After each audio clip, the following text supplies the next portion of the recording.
welcome to this edition of Your Music, Your Way, the powerful path of improvisation for accessing innate genius and liberating your unique and precious gifts. I'm here with Eugene Friesen, who's an amazing musician and artist who has been doing this path of sonic improvisation for many years, and it's really a delight to have him with us. So thank you so much, Eugene, for being here. Happy to talk to you, Daniel.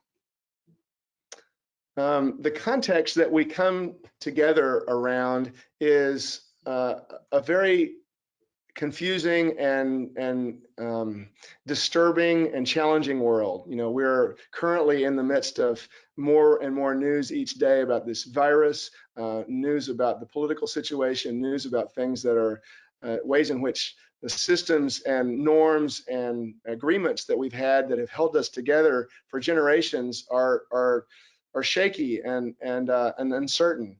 And it seems to me that one of the most powerful lessons and skills that we could learn at this point in human history is to be able to navigate the unknown with mastery.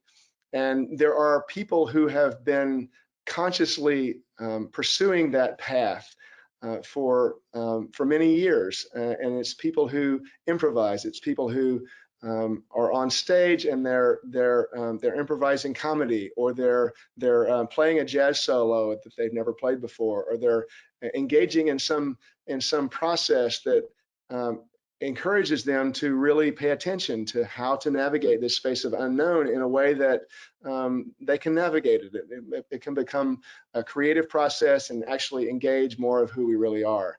And so this is what has inspired this summit, and this is one of the reasons I'm so excited to talk to someone with the mastery and accomplishments that Eugene Friesen has.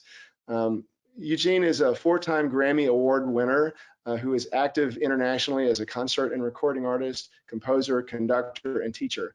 Eugene has worked and recorded with such diverse artists as Dave Brubeck, Martin Sexton, Toots Thielmans, Betty Buckley, Dar Williams, Will Ackerman, and Dream Theater. His passion for improvised music has been featured in concerts all over the world with the Winter Consort and with Trio Globo, which is Friesen and Howard Levy and Glenn Velez. These guys, you guys are one of my favorite. That's one of my favorite bands. He appeared on Garrison Keillor's A Prairie Home Companion, playing with Keillor and soprano Renee Fleming, and has performed as a soloist at the International Cello Festival in Manchester, England. And I meant to ask you about this next one, Eugene, before we started recording here, but Rencontre des ensembles de violoncelle in Beauvais, France. My French is horrible. Breathtaking. Perfect. It's very kind of you. The World Cello Conference, the World Cello Congress in Baltimore, Maryland, and the Rio International Cello Encounter in Rio de Janeiro. A love for children and music education led Eugene to create his popular program for young audiences, Cello Man, and has fueled his work teaching new cello techniques and improvisation in the United States, Asia, Europe, Egypt, and South America.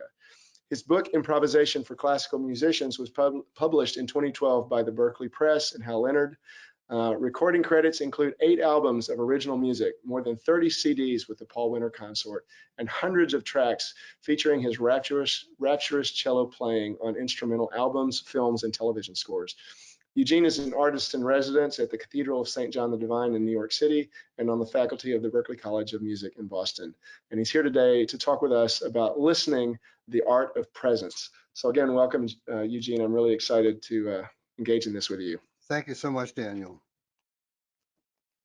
So I'd like to just start by asking you to reflect on one of the early moments in your life when you kind of had an inspiration or a spark around this idea of playing music kind of on the fly. It actually came to me in a dream when I was about 13 years old. At that time, I had already been playing cello for 3 years and struggling with a lot of the kind of the technical aspects of navigating this beast of an instrument. And I had a dream one night, and I seemed to be in some kind of, well, I thought it was heaven actually, and the cello was simply the music. I was sitting behind it, and the cello was just engaged in this heavenly kind of music with no effort whatsoever. And that was an image that really, really stuck with me. after many Hmm. years of classical training, and then joining the Paul Winter Consort, where we got to do a whole bunch of free improvising and free play. I found myself in 1986 in a great cathedral in New York, St. John the Divine. And after we had improvised in there, just cello and piano for a little while with my bandmate Paul Halley on piano, the connection with that dream suddenly hit me because that's what was happening in the cathedral. There was something about the sound of the cathedral that separated the sound of my instrument from my doing on the instrument, and the music seemed to float in the cathedral in such a way that I was just listening to it. It Hmm. was a breakthrough moment in my improvisational life, and it was something that I seemed to anticipate by about 20 years in my dreams. Wow. And so I'd like to dig into that a moment. So when you're sitting there playing, your consciousness, your awareness was connected more to the sounds that you were hearing than to the you playingness of it. Exactly. The sound seemed to have an entity of its own as it went out into the cathedral, and it was almost as if each note had within it a kind of message about where it needed to go. And Hmm. somehow my fingers were connected to that, but it didn't really feel like controlling it. And Hmm. I do think it was about the kind of very special acoustics and the atmosphere of a sacred place like that that helped me to have that breakthrough. And now Hmm. when I'm in an improvisational situation, I like to actually imagine myself back in that church, imagine that sound. Hmm. And so you have this experience of kind of knowing that it's possible to listen for whatever this note that you just played, like where does that want to go now? You're kind of like you're not driving it, you're kind of listening for it. Mm. Yeah, and it sounds so easy, doesn't it? I mean, that should just be the way it is for everybody all the time. And I've been very, very curious about that since that happened and Hmm. have thought a lot about it, have experimented with different ways to bring into my home practice that I could be prepared for that when it happened again. Hmm. So, and out of a lot of that thinking and dreaming and a lot of failed attempts came the book that I came to write, Improvisation for Classical Musicians, because the pathway of somebody going from mostly reading music to actually playing it spontaneously is a bit tricky for those of us who were, as I heard one person say, paper trained. We were really brought up reading sheet music, you know, so that I know that sometimes when I'm playing in orchestras or chamber music or in a session or something, and I'm feeling a little bit lost, my eyes are just roaming the page, you know, eagerly trying to find my place again. And what I've loved learning in recent years is how to simply relax, listen, and find the home that way. That's just there's so much in there, and I imagine that my experience with music is similar to a lot of people. I've had that verified at least. You know, I started with classical on piano at 4, and I played till around 11. Then I took another couple of years in high school, and it was very, very, very hard for me to. And I got pretty good at it. I was decent. I was pretty good at it. I could play some reasonably complex stuff by the time I graduated from high school. But I think that was one of the things that made it really hard for me to develop the ability to improvise. You know, it was a different part of the brain for one thing, but also I had all these judgments about what good music should sound like, and the stuff that I was playing wasn't that. Oh my God, that's absolutely right, Daniel. And you know, I might share a little bit about that pathway as I teach it here at the Berklee College of Music in Boston, Please. and Yeah. also my summer workshops in Vermont, because it's just a delight to kind of meet people who aren't accustomed to doing this kind of free play and guide them into it, because we all find that it's way easier than we thought. So there's a bunch of things that I think that keep us, especially us classical musicians, from improvising. And some of the things you mentioned are right on. We're desperately afraid of making a bad sound, playing a wrong note. In the case of a stringed instrument, playing out of tune, making a lousy sound. And so I kind of think of it, and so I found that free improvisation is a great way to kind of lead people into improvisation generally. And what we're Hmm. talking about with free improv is not suddenly playing bluegrass or jazz or klezmer or gypsy jazz or anything like that. This is really just a kind of conversational music making that's intended just to start the creative flow, within us. Hmm. And and I've done this with little kids with great success, and sometimes it's easier for them. Yeah. But I often remind people about kind of four general guidelines. And the first of which is there's no such thing as a wrong note. And this is a huge one for us as classical players, isn't it? Because we just, as I Yeah. mentioned, we're just deathly afraid of embarrassing ourselves or making our teachers angry, or we want to make our parents proud, et cetera, et cetera. So Hmm. the whole idea about not knowing what a cool note is when you're playing a blues, for example, or not knowing exactly what key you're in if you're trying to accompany, you can forget all that in this process. There's any possible sound you can make on your instrument, including singing along with it. And, if you should fall off your chair onto your instrument, that is a perfectly viable contribution to the world of to sonic history, in that moment. And so Wow, that's a I've big never heard that before. one. Yeah, exactly.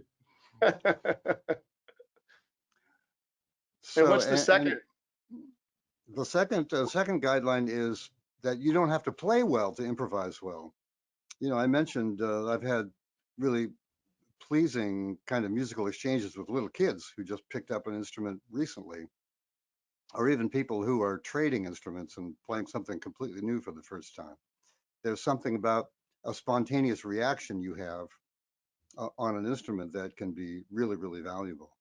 Hmm. And again, it's a big one for us classical players because one of the kind of distractions, mental distractions, is about the quality of our sound and evaluating our performance as we play. And that is Hmm. certainly not wrong. That's how we improve as players, of course. But it really, that mindset has nothing to do with making music. And so when Hmm. we're actually in the process of making music, free improv is a way that we can exercise that little knack of noticing that kind of concern we have about how we're sounding and evaluating it and letting it go. So Hmm. this becomes literally a free space to kind of ease yourself in that way. So no such thing as a wrong note. You don't have to play well to improvise well. The third one is another biggie for us classical types, and that is that the music we make doesn't have to be good, actually. And this Hmm. is a huge one for us because, many of us come from musical families. So even when we're kind of in utero, our parents are listening to music, and we kind of come online as auditory beings at 4 months in the Yeah. womb. And we begin to Yeah. be aware of, not only the heartbeat, but also sounds in the environment and speech and singing and people relating to each other. This all becomes part of our kind of musical syntax. And then Hmm. growing up, we study, of course, some of the most highly crafted music um, in the world when you're talking about things like harmony, orchestration, arranging, innovations compositionally and stuff like that. This stuff is impressive music. And of course, when Yeah. we begin to make our own music, we can't help but compare our Yeah. stuff. And it's how we get better, by Yeah. comparing. But Yeah. uh, but that thought process, again, that evaluating thought process doesn't really have a place in actual music making. So free Yeah. improv is an opportunity for us to, again, notice that tendency to kind of lock ourselves up that way and let go of it. So Mm. that's the third thing. No such Nice. thing as a wrong note. You don't have to play well. The music doesn't have to be good. And then when we're actually in these small groups, because I love doing this in groups of twos and threes at first, I always say, look for a good ending, listen for a good ending. these things shouldn't be too long. Mm. I remember going to an avant-garde music theater performance in New York with a composer friend, Dick Peasley. And on the way, he said, avant-garde theater should either be very, very good or very, very short, preferably both. So, so when we're actually, Great. when we have a chance to sit down together, Daniel, to do this, without an audience, we can just go on forever. But in a classroom situation, I think it's a good exercise to listen for a good ending, because Yeah. that is a great thing to listen for too. Yeah. I love those. I love those four guidelines, and it helps to. It feels like it's permission granting, and it opens up some space for someone to have a new experience that that they might not have given themselves before. To just make some sounds and be in a little bit more of just kind of curiosity and play mode, and just we'll see what happens here. We don't know what's going to happen. It may totally suck, and the process of doing it is a really good thing. Mm, Hmm. indeed. Yeah. So a couple of the things that you said there reminded me of I came up with a while back. I came up with this thing that I needed to come up with something to offer people, and I came up with these 6 ways that um, you're choking your creativity. And a couple of them were similar to what you said. Stop trying to impress. Stop trying to imitate. Stop trying to be good. Stop trying to play music. And a couple of others. Stop trying to learn was one of the others. It's like all these Mm, ways that we uh-huh. have of trying to get better and trying to, Right. like, I'm gonna take this and I'm gonna learn something from it, and Yeah. I'm gonna try to play music. I've had so many clients that sit down at the piano and start playing something that sounds like Bach, because that's what they think music is supposed to Oh, sound like, and yeah. so they play Yeah. these Yeah. triads, Well, arpeggio, and try to, we are what we and it's eat. like, yeah. Whatever you listen to the most will tend to be the language you play in. Uh-huh. So I think Uh-huh. since that's true, it's incumbent on us curious players to always be expanding the world of music that we listen to and study. Yeah. Yeah. Um, so why do you think, I mean, you've kind of addressed it a little bit, but why do you think it's important for people? We're sort of assuming so far that improv is a good thing to do just because it's fun or something, maybe, but what is the value in doing this improvisation stuff, you think, if you're not going to Well, be we've a performing improviser? yeah, I mean, I often think about that because I teach here in Boston at the Berklee College of Music, and another part of the Berklee College of Music is now the Boston Conservatory. So we have a classical conservatory that literally shares a wall with us, on the same block here in Boston. And I've thought a lot about the difference between our curriculum, and of course, being a classically trained musician myself, I've thought a little bit about what we're really offering our students. Because with the study of improvisation, we're not teaching people anything specific. They're not learning specifically to play, a violin concerto or a sonata or a piece of chamber music or orchestra repertoire. They're learning a different way of listening, and they're learning about the elements of music in an integrative way. So the elements of music do not become a kind of repertoire kind of idea, but it's something that the colors of which are really painted in your imagination and painted in your DNA in a certain way. Hmm. So that just like that dream when I had when I was 13, the goal is to walk out on stage and simply be the music. So part of what we teach is all the tools to prepare yourself for that, because as easy as it sounds, it does require a fair amount of preparation to be in that state. Hmm.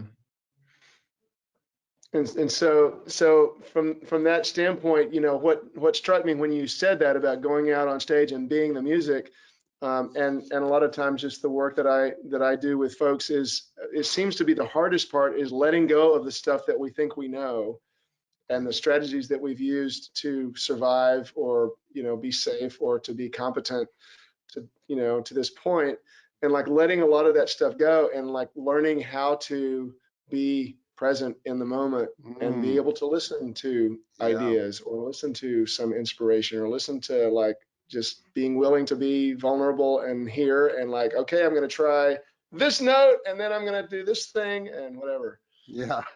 I mean, we've heard about people like, the Einsteins, who have these incredible aha moments, these kind of piercing insights, that just seem to happen like lightning. And one of the common things about that experience seems to be, the of course, I mean, one part of it, as I've hinted at, is the preparation, where you study a kind of situation or a problem from as many different angles as you can. You want to understand it deeply, what the kind of clay is that you're working at, or what the problem is. But then it seems inevitably that the answer does not come in that same frame of mind as the frame of mind in which you study it.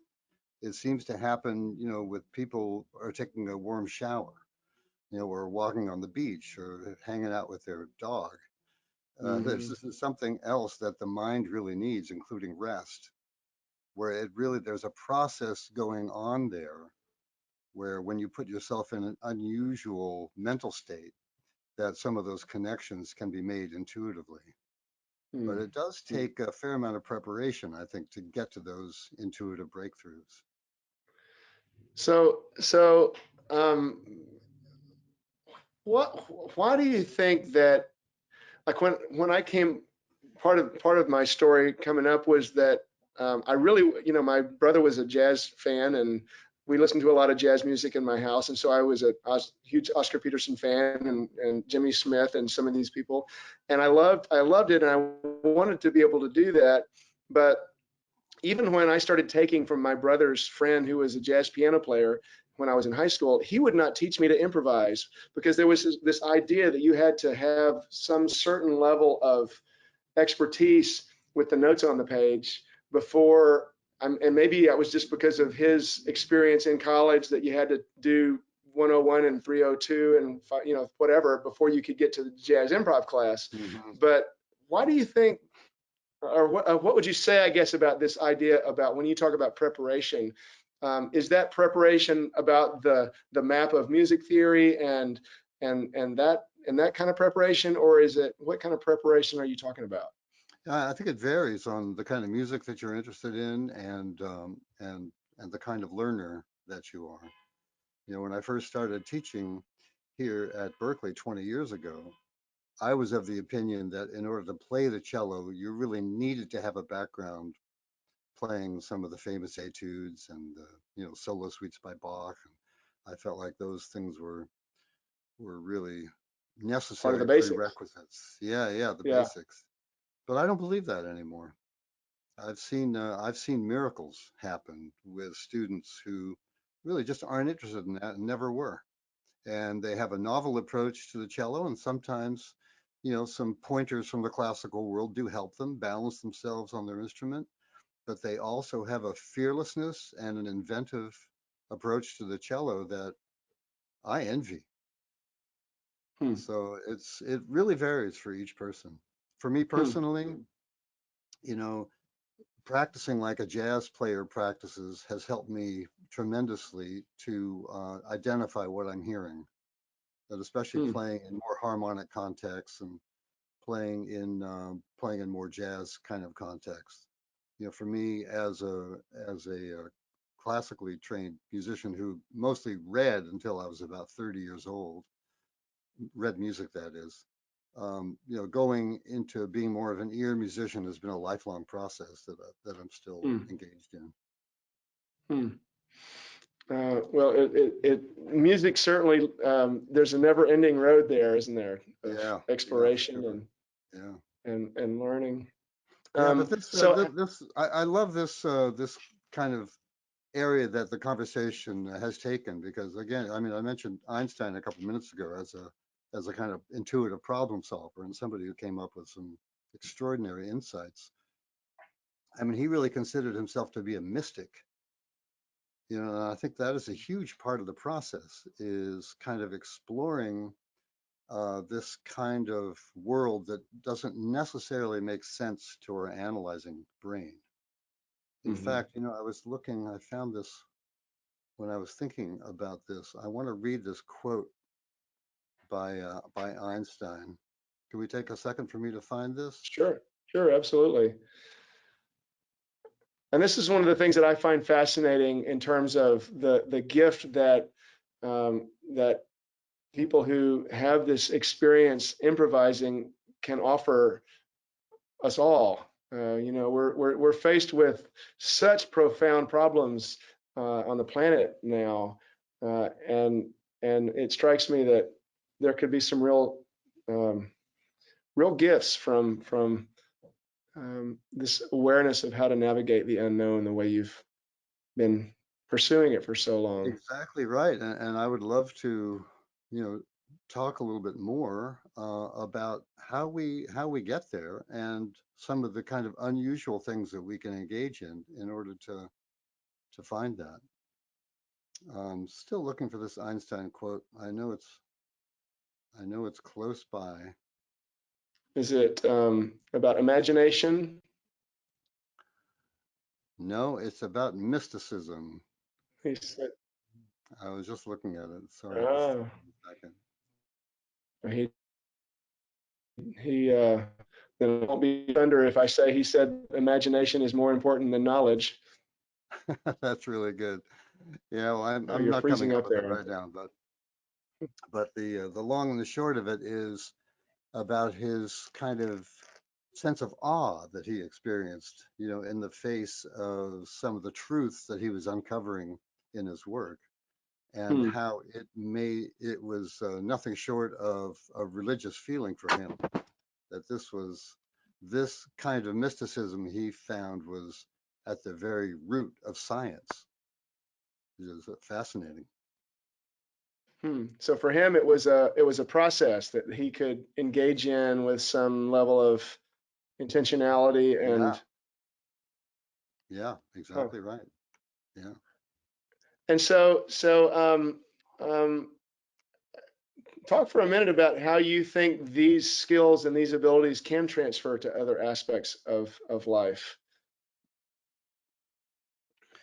Well, I think it might be. I mean, for me, it's we're seeing it all the time when of course political things and things in the environment change, and sometimes they change very, very quickly. It can we can waste valuable time by wishing they weren't happening. Yeah. And for those of us who think about improvising and are able to engage in it regularly, we know that saying yes to what's happening around us is the significant key in really listening. Because just as I mentioned, our fears about playing wrong notes or not sounding good or making lousy music is a distraction. Our whole mental state is a huge distraction, actually, isn't it? Hmm. And sometimes it certainly impedes our listening. And the listening that I think listening in all its forms is something that we can cultivate away from our instruments. I'm thinking of there's a form of meditation that goes back 40,000 years in northern Australia. There's a form of meditation called Dadiri, practiced by the Aborigines, which is an outdoor practice where they find a place in nature and simply open to the sounds that they hear around them in a very, very deep way. They're Hmm. listening for the sound of God in nature, whether it be in birds and water. It's a kind of an attunement to a natural place that is opening and very therapeutic. And boy, Hmm. that is a huge one for us. I mean, we spend so much time inside four walls, don't we? That sometimes it's unusual just to go outside, let alone spend Yeah. hours outside. Well, So the in terms of being present, it seems like being present is one of our big challenges as humans is to just be present in whatever moment we're in, so that we can be responsive to what's going on around us, Exactly and to right. be able to make wise decisions in any given moment, and to say Mm. what we most would want to say, and to be the most compassionate or loving person that we would want to Oh, be. exactly. Yeah, I mean, it has ramifications for every aspect of our life, for our relationships, with our spouses, with our children, certainly in the workplace, when we can really cultivate that kind of deep and open listening. Mm-hmm. So, I mean, and Mm-hmm. it's just great to turn the whole thing upside down in a way. I'm thinking of what I heard recently, the great phrase, we should brag. When I listen, people talk.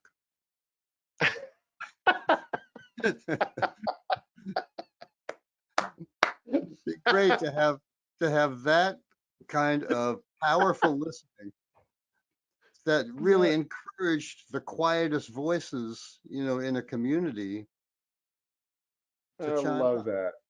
It's Yeah, so true. It's so true. And what we need is all of us. We all have these experiences of life that it seems to me we need all of we need all of our voices, I think, in now order to more than help us to. ever. Yeah, Yeah, yeah. yeah. Uh, It's what such we're, what we're in is such reality a really like? such a polarized kind of situation right now in this country and maybe globally. So how Hmm. how do you relate to people who when you hear their voice, you already know what their opinion is, and you're Mm, already formulating your response to it. right. How do you really, really listen? Listen and Yeah. listen with great compassion, open-heartedness, and find that commonality, which is really the most obvious thing that we share.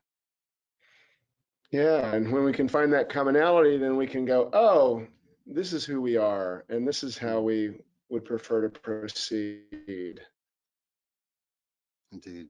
Um, I really appreciate this conversation, Eugene. I wish we could just go on and on, and maybe we can down the road. But is there anything else that strikes you about this topic and this idea of your music, your way, that you'd like to get out there to these folks who may be watching right now? Well, how to synopsize a little bit? I mean, we talked a little bit about the preparation that you need for this kind of thing. And, for musicians, maybe that's obvious. Playing your instrument, of course, is something that is part of our preparation. All the music that we love listening to, it's part of our preparation. How it works, of course, music history, all that. And I might call that part of the process the rigor part of it. When you're really doing that work of self-evaluation and trying to sound better and working on very specific things in music and in your playing. But the flip side of that is that surrender part. And how do you take everything that you know at any given moment and surrender into music with that? And I think one of the things that keeps us from doing that is feeling like we're just not there yet. We're not quite adequate. We're not quite up to it. We're not as good as we're going to be. So I don't quite want to exhibit the confidence, and that's a pity because really at any point we take what we have and we can put it together to make an offering that is spontaneous, heartfelt, and unique in the world. And Hmm. now I think more than ever we need voices who are really offering what they've got. We really, Yeah. we want to hear everybody's creative insight and contribution. Yeah. Yeah. And to be able to listen well enough to actually hear it. Ah, yeah, exactly. Hmm. I really appreciate this, and I want to give you an opportunity to give the listeners here a way to connect with you, and a reason to go to your site. So, how can they do that? Oh, yeah. Well, the site is, if you know how to spell cello, CELLO, MAN. celloman.com. And when you come there, there's a free download if you don't mind joining the community mailing list, and stay in touch with some of my new projects and recordings and stuff like that. That's the way to do it. Great, great. Well, I will be doing that myself very shortly here, and I'm so grateful for your time today, and for your heart and mind and experience and wisdom that you've shared, and I look forward to possible next connections down the road, and you know, I'm so kind of, I don't know exactly the words. It's wanting to say filled with hope about the prospect of sharing this wisdom with more and more people, so that we can all just kind of realize, oh yeah, we can do things in a different kind of way, and we can listen with each other, and we can share ourselves. Even if there may be a wrong note in there, or if there may be something that I might think was a wrong note, and it can just be a sound, and it can be a thing that doesn't have to match up to some standard out there. It's just who I am. And Indeed. And even if you have no intention of making money at it or trying to do a public concert, I found this kind of thing just incredibly liberating personally, a lot of fun, and something that also actually informs my classical playing, my chamber music playing, my orchestra experiences, all that. Nice. It has many benefits in many different directions. Mm. Well, thank And you again. thank you, Daniel, for creating this forum for this conversation. I know that there'll be other conversations that I'll be eager to tap into. That'll be great. That'll be great. Well, have a wonderful rest of your day, and blessings onward. Thanks so much. Good luck with everything. Thank you. Take care. Bye-bye.